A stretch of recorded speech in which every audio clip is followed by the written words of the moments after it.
Hey guys, final Death Star, and boy, it is the first official day of the Rise of Skywalker. It is out in theaters now, and well, there is a lot to unpack with this movie.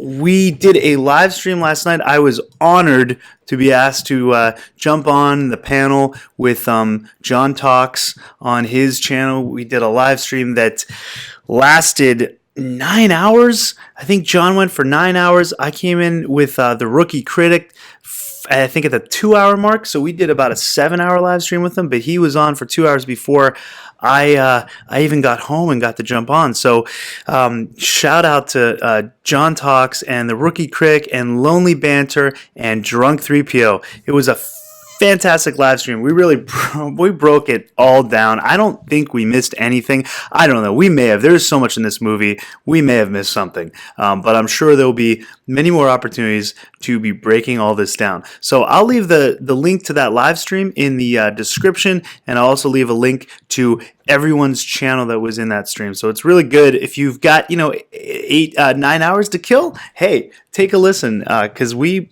go through everything. So, or I think everything. All right. So my initial thoughts.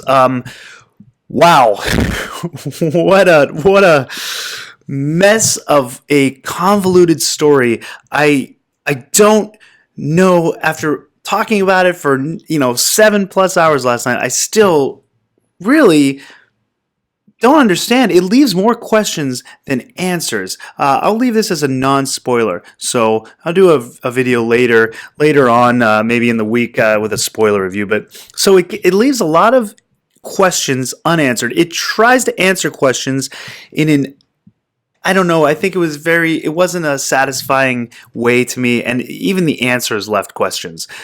A lot of like, but why? But how? What? A lot of that kind of thing going on. So, yeah, I was in the theater, and I had known the spoilers, I had known the leaks, so I wasn't really surprised by anything in the film. So my reactions were more kind of, kind of that, oh my God, I'm actually witnessing what, I knew was going to happen, but I'm actually seeing it. Like, oh God, they are doing it. That kind of thing. My wife kept nudging me, it was like, and I'm like, sorry, I'm sorry. What do you want? I'm trying to contain myself. I think knowing some of this stuff ahead of time padded the blow for me on this. It definitely didn't leave me angry like Last Jedi did, because I think, again, I knew it was coming and I had braced myself. We had already been kind of like kicked in the nether regions of the Force with Last Jedi, so this didn't really hit me like that. However, after talking about it last night with John and Rookie and Drunk and Lonely Banter, I think that this movie does more harm for the franchise as a whole than The Last Jedi did. And I know that's tough to say, but it really changes the entire saga in a way. When you think about it and break it down, it changes certain characters in the entire saga, and I just don't like the way that they handled that. I think that was completely out of left field, and it goes against really the heart of what Star Wars was. From a visual aspect, it's like I think someone mentioned last night it was like a fast-paced trailer that was cut together, and that's a good way of describing it. It hits you so fast, you jump right into the story. There's not a lot of build up. It's just like boom, first 20 minutes, like here you are, here it is,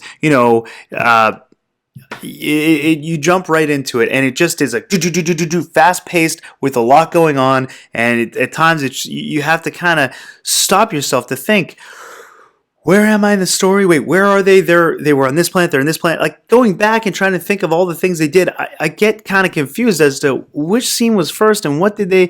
There's a lot going on, and there's a lot of different locations, so it's hard to kind of, fit everything together. It was very fast-paced.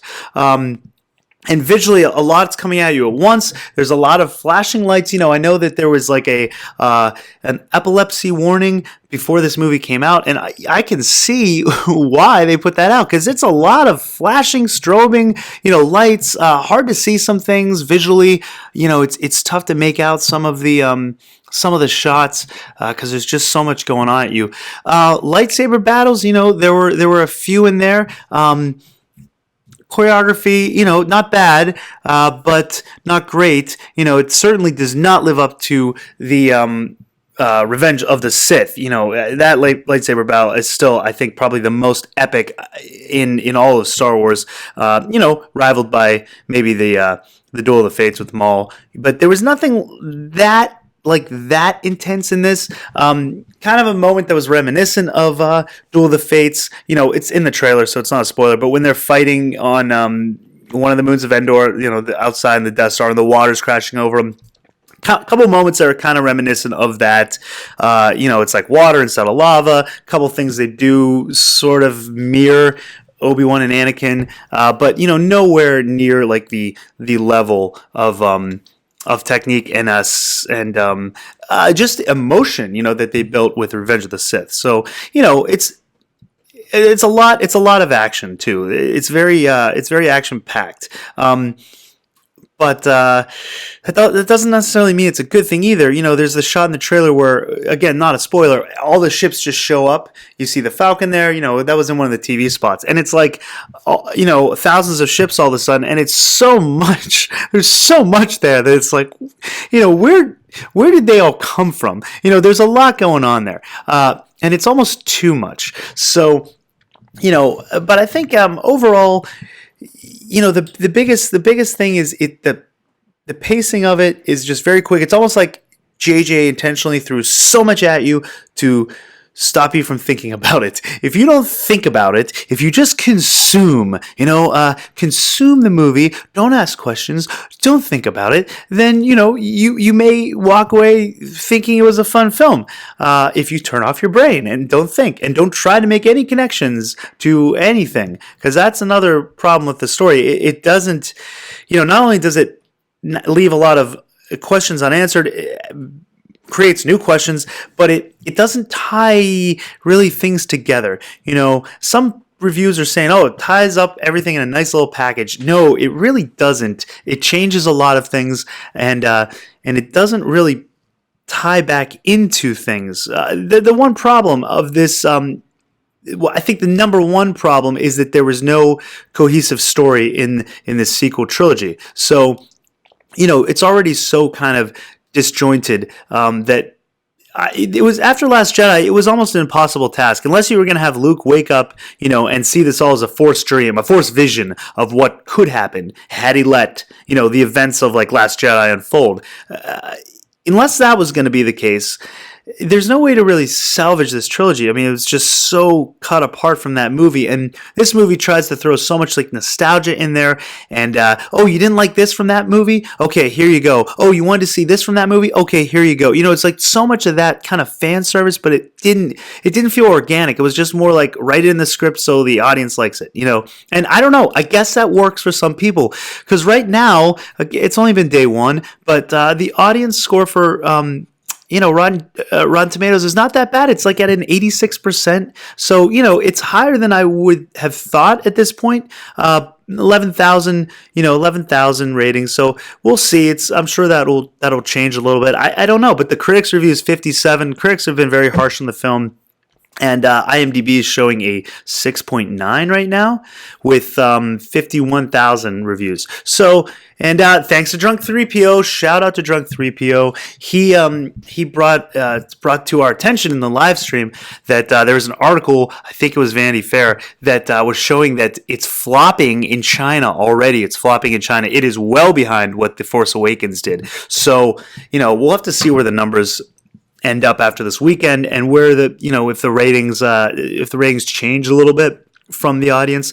But I don't know, those are just my initial thoughts. I have clearly a lot more to talk about because we talked for 7 hours on John Talk's live stream last night. So there's a lot to unpack here. And again, I'll leave the link so you guys, if you want to check that out, please do. Yeah, I guess I'll cut it here for now. It's about a 10-minute video, so I don't want to go too long because I'll start getting into spoilers. So I hope you liked the video. If you have seen the movie, let me know what you think in the comments down below. And please do subscribe to the channel and give me a thumbs up on this video if you liked it. And until next time, lock the doors and hope they don't have blasters.